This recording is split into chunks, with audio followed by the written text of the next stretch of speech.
2030 का भारत, नाम सुनते ही 2030 के भारत की कल्पना यहाँ पर चालू हो जाती है। आपके सामने लगातार हम ऐसे कुछ चेहरे ला रहे हैं जिनसे जानने की कोशिश कर रहे हैं कि आखिर 2030 तक भारत देश की क्या स्थिति रहेगी। भारत देश 2030 तक कैसा दिखेगा, क्या कल्पना की जा रही है भारत देश की, ये हम उन चेहरों से जानने की कोशिश करते हैं। और आज हमारे साथ जो मेहमान मौजूद हैं, उनका नाम है शरफुद्दीन बेग जी, जो कि डिपार्टमेंट ऑफ माइनॉरिटी एंड वक्फ में असिस्टेंट डायरेक्टर हैं। बहुत बहुत स्वागत करती हूँ सर आपका हमारे इस खास कार्यक्रम में। जी थैंक यू। और इस खास कार्यक्रम की शुरुआत मैं करूंगी एक अहम सवाल के साथ, और मैं आपसे ये जानना चाहती हूँ सर कि 2030 तक आप भारत देश को कहाँ देखेंगे? थैंक यू स्नेहा जी, आपने मुझे अपने विचार इस विषय पर शेयर करने का मौका दिया, उसके लिए जी आपकी जो संस्था उसका धन्यवाद। ये मेरे अपने विचार हैं व्यक्तिगत कैपेसिटी में। तो बिल्कुल। देखिए, जब हम 2030 के भारत की बात करते हैं हम्म। तो 2030 का भारत अपनी पोटेंशियल कैपेसिटी में एक संभाव्य जो शक्ति संभावना है भारत की, जी। जो पोटेंशियलिटी है भारत की, उस दृष्टि से भारत दुनिया की जो पहली पंक्ति के देशों में दिखाई हम्म। पड़ता है। जो बिल्कुल। महाशक्ति होंगी 2030 में, जो विश्व की महाशक्ति होंगी, उनमें से हम्म। एक जो है पहली पंक्ति की महाशक्ति पे भारत दिखाई पड़ता है। भारत जी की जो पोटेंशियल है, जो यहाँ हमारे नेचुरल और भौतिक और मानवीय जो संसाधन है, उनकी जो जी। उपलब्धता है, और उनकी उपलब्धता को लेकर के हमारे 70-80 साल का जो एक्सप्लोरेशन एक्सपीरियंस है अब तक, कि किस तरह जी। से हमने जो है उसको एक्सप्लोर किया है, तो उसकी हम्म। गति और उसकी जो क्वालिटी है और उसके एक्सप्लोरेशन का जो कमिटमेंट है, उसको हम्म। दृष्टिगत रखते हुए, और दुनिया जिस नजरिए से हमको देख रही है एक हम्म। संभाव्य शक्ति के रूप में, तो मुझे भारत जो है 2030 में दुनिया की महाशक्तियों के प्रथम पंक्ति में दिखाई पड़ता है, अग्रणी देशों में दिखाई पड़ता है। लेकिन बिल्कुल। इसमें एक चीज मैं जोड़ना चाहूंगा, इस हम्म। संभावनाओं की संभावना के साथ साथ ये इन सब चीजों का बहुत ही वेल प्लान्ड तरीके से एक्सप्लोरेशन, और बिल्कुल। ये सिर्फ सरकार के स्तर पर ना होकर के आम जी आदमी की सक्रिय और सकारात्मक सहभागिता के साथ अगर इस सपने को ये देश देखता है, तो मैं बिल्कुल। बहुत आश्वस्त हूँ, और मुझे बहुत आशा है और बिल्कुल मेरा दृढ़ विश्वास है कि हम जी 2030 के भारत में जो है विश्व की महाशक्तियों में से एक होंगे, बशर्ते कि यहाँ का जो मासेस है, यहाँ की जो आवाम है, यहाँ का जो यहाँ की जनता है, और यहाँ का जो हम्म। हमारा एक व्यवस्था और सरकार जो है, वो मिलकर के इस सपने को देखे। बिल्कुल। 2030 के भारत की हमने बात की, भारत के बारे में हमने आपसे जान ली, लेकिन क्योंकि आप राजस्थान से ताल्लुकात रखते हैं तो मैं जानना चाहती हूँ कि 2030 में आप राजस्थान को कहाँ देखते हैं? गरीबी, भुखमरी और शिक्षा के पैमाने पे इन तीन सेक्टर्स में राजस्थान कहाँ होगा 2030 तक? वैसे अगर आंकड़ों की दृष्टि से देखें तो राजस्थान इन तीनों ही पैरामीटर्स पर देश के अन्य राज्यों की तुलना में बेहतर स्थिति में है। जी। और यहाँ अभी जो है सरकार के स्तर पर भी यहाँ एक संकल्प लिया गया है कि हम एक हम्म। निश्चित अवधि में जो है इन पैरामीटर्स को, और जो हमारे विकास के जो प्रतिमान है, उसको जी आधार बना करके, और हम एक लक्ष्य निश्चित निश्चित करके, और जनता आम आदमी की जैसा सहभागिता से जो है इसको पूरा जी। करने का प्रयास करेंगे। तो जहां हम्म। तक पावर्टी की बात है, पावर्टी को अपलिफ्ट करने में भारत में राजस्थान का जो परफॉर्मेंस है, वो जी दूसरे स्टेट जो बहुत ही रिच हैं अपने जी। रिसोर्सेज की दृष्टि से, उनकी तुलना में भी काफी अच्छा रहा है।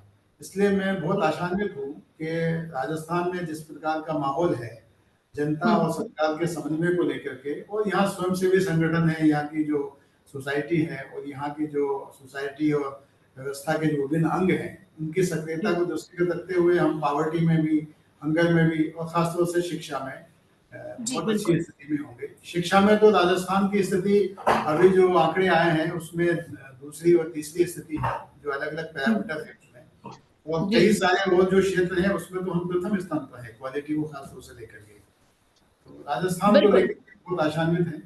बिल्कुल, देखिए यहाँ पर जैसा आपने शिक्षा का जिक्र किया, तो अभी मैं कुछ देर पहले ही राजस्थान को लेकर कुछ डेटाज निकाल रही थी, उसमें ये निकल के आया, एक झालावाड़ करके कोई जगह है सर, आपको पता झालावाड़। हो?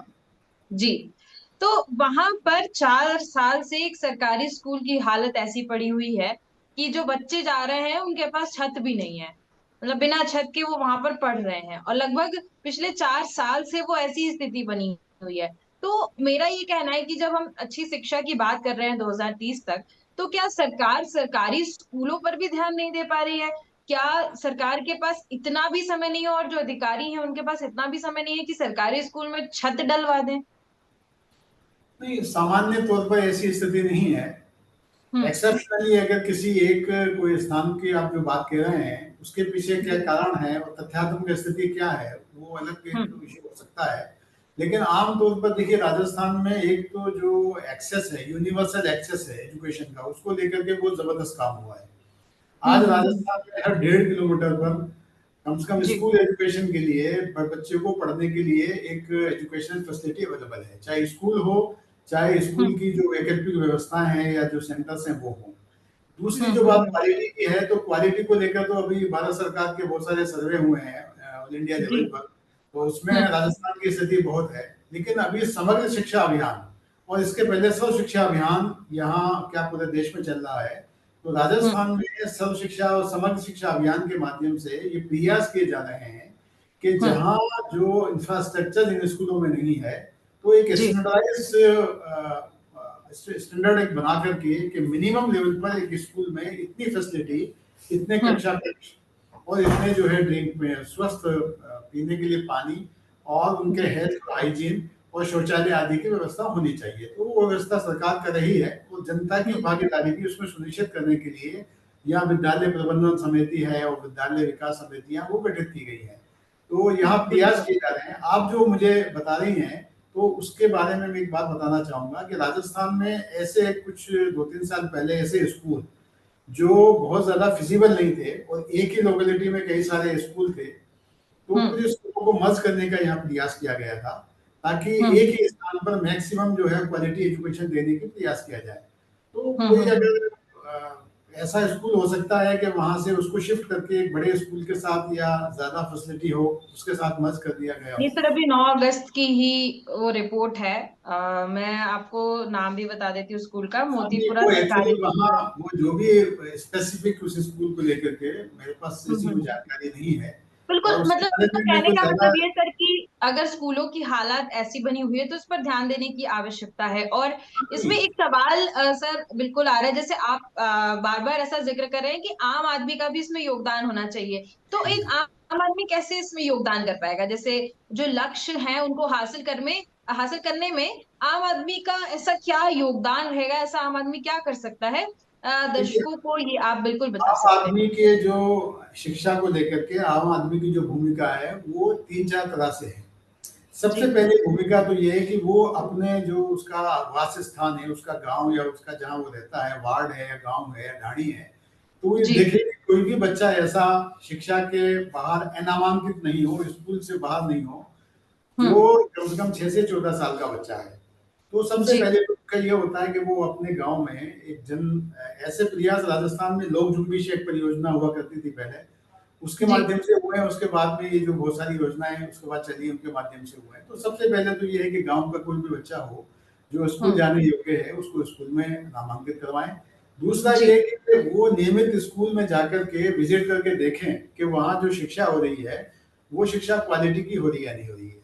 तीसरा जो बिल्कुल। महत्वपूर्ण उनका जो भूमिका हो सकती है, और राजस्थान में जो भामाशाहों की भूमि है ये, और हम्म। यहाँ हर साल भामाशाहों का एक सम्मेलन भी होता है, तो उस सम्मेलन में जी। कभी आप देखेंगे, हम लोग तो हर हम्म। साल देखते ही हैं कि लोग हम्म। किस तरह से जो है स्कूलों के भौतिक विकास को लेकर के, जमीन आवंटन को लेकर के, भूमि आवंटन हम्म। को लेकर के, और उनके भवन जी। निर्माण को लेकर के, और उनमें विभिन्न प्रकार की जो भौतिक सुख सुविधाएं हैं, इंफ्रास्ट्रक्चर है, उनको दान देने के लिए किस तरह से आगे आते हैं।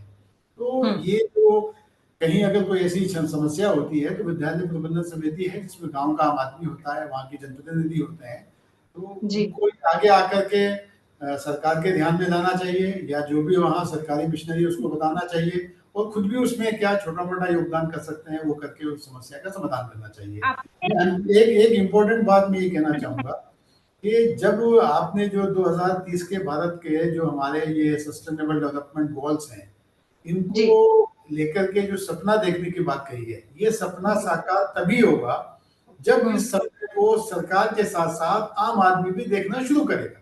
बिल्कुल आम बिल्कुल सही आदमी बात आम आदमी का ये सपना जो है सपना नहीं बनेगा तब तक मात्र जो है सरकारों के सरकारी प्रयास से हम है। बहुत ज्यादा स्थिति को परिवर्तित नहीं कर सकते। बिल्कुल बिल्कुल सर, आप ये बात बहुत सही कही कि ये जो सपना है वो तभी साकार होगा जब सरकार के साथ आम आदमी भी साथ साथ चलेगा। लेकिन एक चीज गांव में जो स्कूल को लेकर और गांव में शिक्षा को लेकर, गांव के बच्चों को लेकर जो आपने अभी जिक्र किया है, एक रिपोर्ट में पढ़ रही थी तो एक चीज देखी गई है, क्योंकि राजस्थान की अगर मैं बात करूँ तो राजस्थान में अर्बन एरियाज के कंपेयर में रूरल एरियाज में पॉवर्टी का जो रेशियो है वो ज्यादा है। और दूसरी चीज ये कि रूरल एरियाज में क्योंकि बहुत सारा lack of infrastructure, lack of food security, lack of water scarcity, इन सब वजहों से लोग रूरल एरियाज से अर्बन एरियाज में ज्यादा शिफ्ट हो रहे हैं। तो एक समस्या बनी हुई है, अर्बनाइजेशन ज्यादा हो रहा है।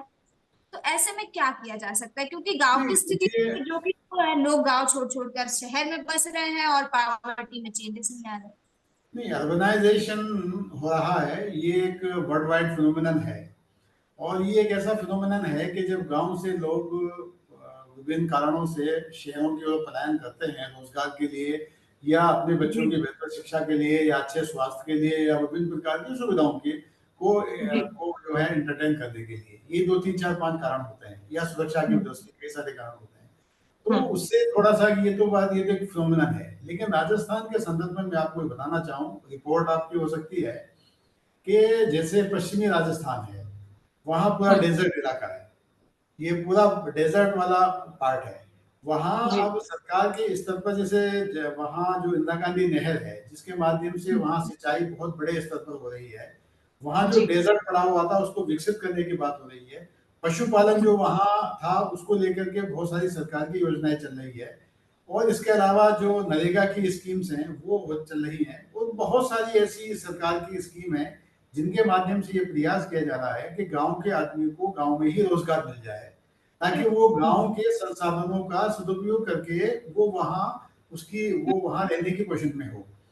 लेकिन वो तब रहेगा जब उसको उसको शिक्षा, उसके बच्चों के लिए वहां सुविधाएं होंगी, वहां उसको बेहतर जो है स्वास्थ्य होगा, वहां उसकी बिल्कुल। आजीविका के लिए जो है संसाधन होंगे। तो वो मैं हम्म। आपसे कह रहा हूँ कि ये कोई राजस्थान का फिनोमेना नहीं है, ये पूरे हम्म। कंट्री वाइड जो है ये एक स्थिति है बिल्कुल। कि हम्म। शहरीकरण तेजी से बढ़ रहा है और गांव से लोग पलायन कर रहे हैं।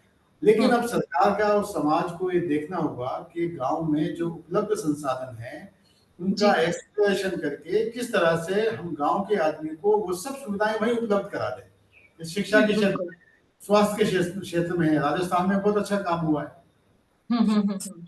बिल्कुल सर, पश्चिमी राजस्थान की आपने बात कही, एक रिपोर्ट मैंने पढ़ी थी पश्चिमी राजस्थान की, चाइल्ड ट्रेडिंग के मामले काफी ज्यादा वहां सामने आते हैं, क्योंकि गरीबी के कारण जो पुअर लोग हैं, जो गरीब लोग हैं, वो अपने बच्चे को अमीर लोगों को बेच देते हैं। लगभग पिछले 1 साल में 7 केसेस सामने आए हैं, ऑफिशियली ये रिकॉर्ड हुआ है, यहाँ तक कि गवर्नमेंट ने भी इस चीज को एक्सेप्ट किया पार्लियामेंट में।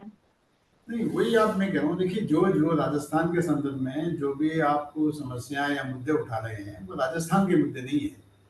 ये चाइल्ड ट्रेडिंग का जो मुद्दा है या इस तरह की जो घटनाएं हो रही हैं, ये घटनाएं कोई एक स्टेट की या किसी एक क्षेत्र की नहीं है। ये तो पूरे देश में। एक ह्यूमन सोसाइटी का फिनोमेनन है और एक ग्लोबल बिल्कुल फिनोमेनन है, और इंडिया में ही क्या, दुनिया के हर देश में ये चीजें हैं। राजस्थान में बिल्कुल क्यों हो बिल्कुल रही सर, है, हम उसके कारण बिल्कुल क्या है? मुद्दे से अलग बात करें, 2030 के लक्ष्यों की हम बात करते हैं यहाँ पर। तो जिस तरीके से आपने बताया कि गांव को डेवलप होना चाहिए, गांव में अगर सारी सुविधाएं रहेंगी तो लोग गांव से शहर नहीं जाएंगे। तो मैं आपसे ये जानना चाहती हूँ सर कि गांव की अगर हम बात करें तो अभी भी आपने देखा होगा, कहा जाता है ना कि गांव सबसे महत्वपूर्ण है भारत देश के लिए। गांव और किसान, खेती, ये बहुत महत्वपूर्ण पहलू हैं और इन पर ध्यान हमेशा से कम दिया गया है। भले जी। सरकारें जरूर दावा करती हैं कि किसानों के लिए बहुत कुछ किया, लेकिन आप खुद देखेंगे, गौर करेंगे, कोई भी किसान खुश नजर नहीं आता है। तो कैसे गांव में चीजें सही हो? आप गांव के सरकारी स्कूलों को देखिए, 10वीं से ज्यादा तो स्कूल भी नहीं पाए जाते हैं कई गांव में।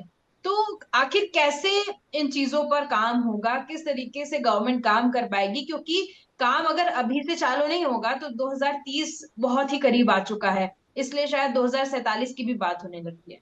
देखिए, मैं आपकी जानकारी में ये बात लाऊं कि राजस्थान एक पैसा पहला स्टेट है जी। जिसने हर ग्राम पंचायत स्तर पर, हम्म। राजस्थान के हर ग्राम पंचायत स्तर पर सीनियर सेकेंडरी लेवल का स्कूल जो है वो संचालित है। हम्म। आप भी कह रहे हैं कि सेकेंडरी नहीं है, लेकिन अब यहाँ एक पैरामीटर बना दिया गया है कि जो हम्म। भी ग्राम पंचायत हेडक्वार्टर है, जहाँ जी। ग्राम पंचायत हेडक्वार्टर होगा, वहाँ का स्कूल जो है वो सीनियर सेकेंडरी स्तर का होगा। बहुत और फिर अच्छी पहल है फिर सर, सब लेकिन सेकेंडरी अभी इनिशिएटिव हुआ है, मेरे ख्याल से अमल करने में देरी इनिशिएटिव है। लगेगी। अब आप देखिए, अब वो एक इनिशिएटिव लेकर के अब वहाँ जो भी कमियां हैं, वहाँ स्टाफ को लेकर के हैं, बिल्डिंग को लेकर के हैं, वो जी। सब चीजों को लेकर के हैं, वो सब प्रयास किए जा रहे हैं। कम से कम अब हम्म। ये है कि उस ग्राम पंचायत के किसी बच्चे को या किसी बच्ची को दूसरी किसी ग्राम पंचायत में, पास के किसी कस्बे में या किसी शहर में जो मिल है जाता उच्च शिक्षा के लिए या आगे की कक्षा के लिए नहीं जाना पड़ेगा। ये एक अच्छा काम यहाँ हुआ है। अब दूसरी करेक्ट बात, करेक्ट। कहीं गांव में कैसे लोग पलायन होकर जाए, तो देखिए, हम्म। जब तक हम कृषि को, वहाँ पशुपालन को, वो गांव जी। में सबसे बड़ा ये कि गांव में जो परंपरागत आर्टिजन होते हैं, कोई ना कोई हुनर हम्म। होता है वहाँ। एक जी। गांव है या एक पर्टिकुलर क्षेत्र है, ग्रामीण क्षेत्र का, वहाँ के लोग उनकी मतलब पीढ़ियों से किसी न किसी एक परंपरागत कार्य से जुड़े हुए हैं। वो किसी हम्म। आर्ट से, किसी उद्योग से, किसी छोटे मोटे एक स्मॉल स्केल लेवल इंडस्ट्रीज होती हैं, उससे हम्म। जुड़े हुए हैं। तो जी। उनको उनके क्लस्टर बना करके और उन पर्टिकुलर एरियाज को आइडेंटिफाई करके, और वो जो हम्म। उनका आर्ट्स है, जो उनके पास वो हुनर है, उस हुनर जी। को विकसित करके, प्रशिक्षित करके, उनकी फंडिंग और मार्केटिंग करके उसको एक्सप्लोर करने की जरूरत है। और ये बिल्कुल राजस्थान बिल्कुल। के कई गांव में हुआ है। जैसे वहां से हम्म। मैं आपको बताऊं, मेवात एक इलाका है इधर राजस्थान का पश्चिम में हुआ है। वहाँ गांव जी। में जो जी। छोटी छोटी चीजें बनती हैं, तो स्वयं जी। सहायता समूह के माध्यम से उन छोटी छोटी चीजों को बनाया जाता है। और बहुत सी स्वयं बिल्कुल। सेवी संस्थाएं ऐसी हैं जो उन चीजों को वहां से बनवा करके और जी। विदेशों तक में जो है उसको वो एक्सपोर्ट करेंगे। बिल्कुल तो बिल्कुल। वो एक सर। चीजें, जी। एक संसाधन जहाँ है, हम्म। उन भौतिक संसाधनों का वहाँ जो मानवीय संसाधन है उनके साथ उसको जो है चैनलाइज करने की जरूरत है, और गवर्नमेंट की बिल्कुल तरफ से फैसिलिटेट करने की जरूरत है, जो गवर्नमेंट कर रही है। बिल्कुल। बिल्कुल। यहाँ पर आप शिक्षा पर बहुत ज्यादा जोर दे रहे हैं, मतलब आपके जहन में एक चीज है कि शिक्षा बहुत ज्यादा जरूरी है। जी आप मैं अगर गलत नहीं हूं तो अलीगढ़ अलीगढ़ मुस्लिम यूनिवर्सिटी से आपकी पढ़ाई हुई है, जी राइट? जी जी। जी मैं एक चीज सर इसमें जानना चाहती हूँ, क्योंकि माइनॉरिटी सेक्शन को आप बिलोंग करते हैं, माइनॉरिटी सेक्शन में आते हैं, और माइनॉरिटी सेक्शन में ये पाया गया है कि जो माइनॉरिटी सेक्शन में स्पेशली जो मुस्लिम्स हैं, उनमें शिक्षा का स्तर नीचे है। सिख जैन जो है वो शिक्षा के क्षेत्र में आगे चले जा रहे हैं, लेकिन जो मुस्लिम समुदाय है उनमें शिक्षा की कमी देखी गई है, और शिक्षा की कमी की वजह से अनएम्प्लॉयमेंट भी ज्यादा है और गरीबी भी ज्यादा है। तो आखिर ऐसा समाज में क्यों देखने को मिल रहा है? क्यों मुस्लिम्स नहीं आगे पढ़ लिख पा रहे हैं? बहुत अच्छी पोजीशंस पे भी बैठे हुए हैं, लेकिन अगर कंडीशन देखी जाए तो ज्यादा क्वांटिटी में जो है वो गरीबी दर में आ रहे हैं, या फिर उनको सही से शिक्षा नहीं मिल पा रही है, या फिर वो सही से खान पान नहीं हो पा रहा है। मतलब कुल मिलाकर कहने का मतलब है, शिक्षा नहीं रहेगी तो लाइफस्टाइल भी उस हिसाब से डेवलप नहीं हो पाएगी। तो आखिर क्यों ऐसा हो रहा है?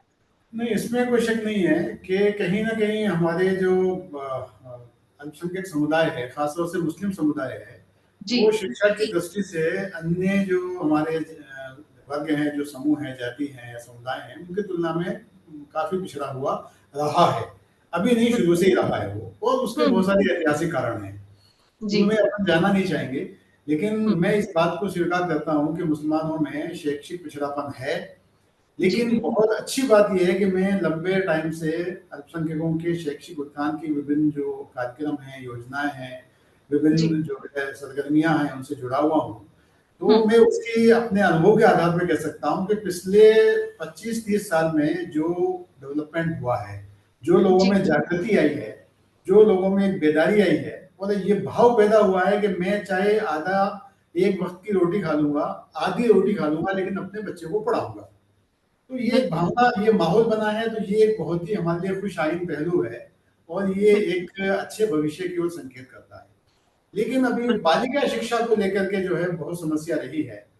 लेकिन पिछले 8-10 साल में जिस प्रकार से पूरा समाज बदला है, तो जब समाज बदलेगा, पड़ोस बदलेगा, उसके साथी बदलेंगे, तो फिर उस बदलाव को देख करके हर कोई प्रेरित होता है और उस परिवर्तन से, उस बदलाव से उसके जीवन में जो परिवर्तन आता है, जो उसके जीवन में जो सुधार आता है, वो उसको प्रेरणा देता है।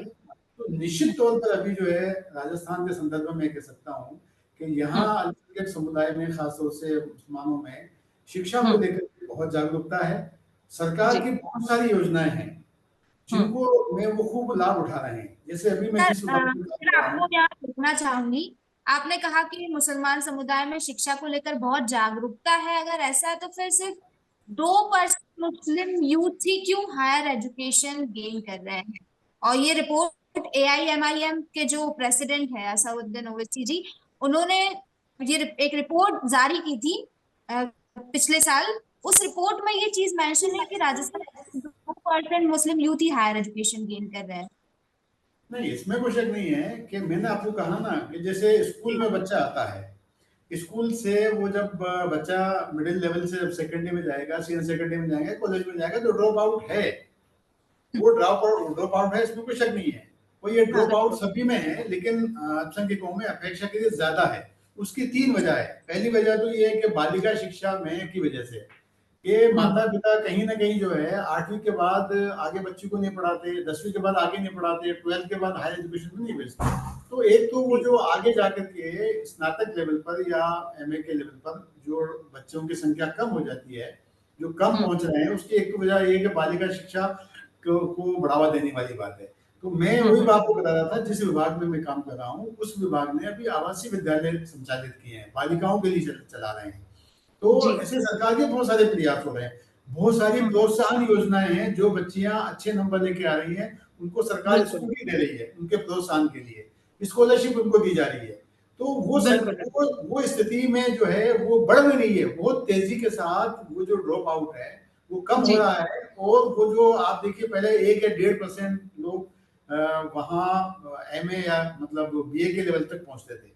आज जो लेटेस्ट अगर डाटा की मैं बात करूं, ऐसा कोई ऑथेंटिक डाटा नहीं है, लेकिन जैसा हमारा अनुभव है, हम अलग-अलग स्तर से लेते रहते हैं, तो वो बढ़कर कई गुना ज्यादा हो गया है। अब बिल्कुल बिल्कुल नहीं है यहाँ पर बिल्कुल आप क्योंकि डिपार्टमेंट ऑफ माइनॉरिटी एंड वक्फ से बिलोंग करते हैं, तो बिल्कुल आप स्पेसिफिक इन सब चीजों को लेकर काफी ध्यान में चीजें होंगी आपके, और आप लोग इस पर काम भी कर रहे होंगे।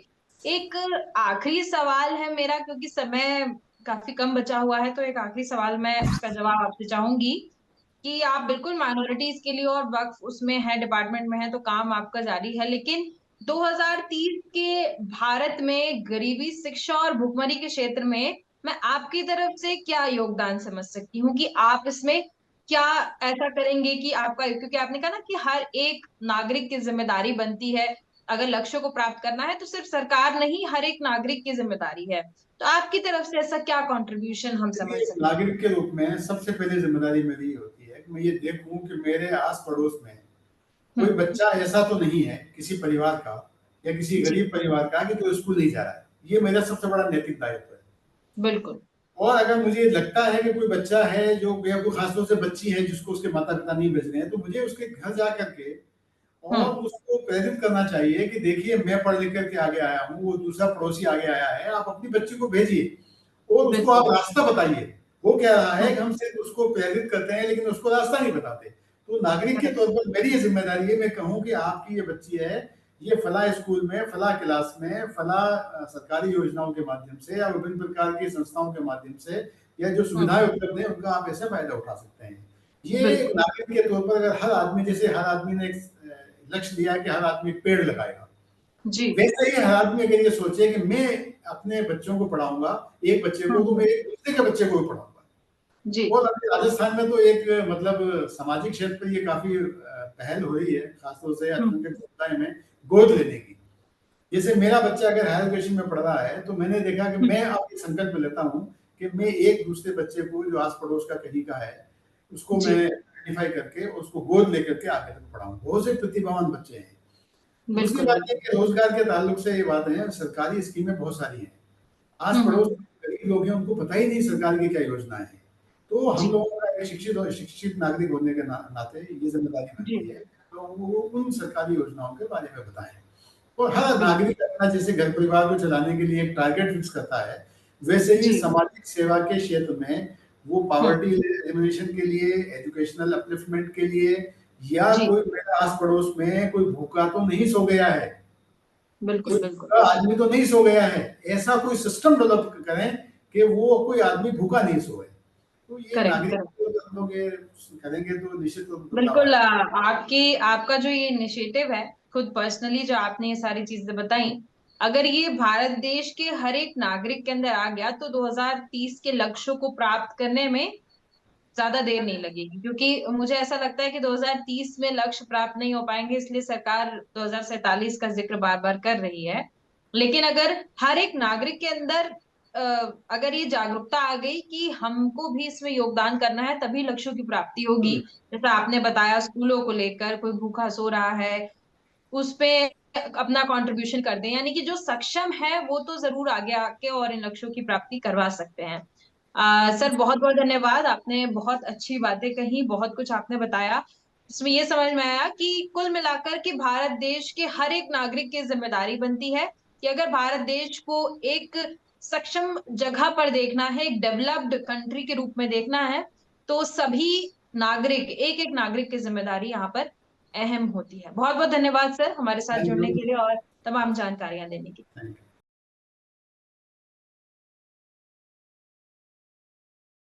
यू।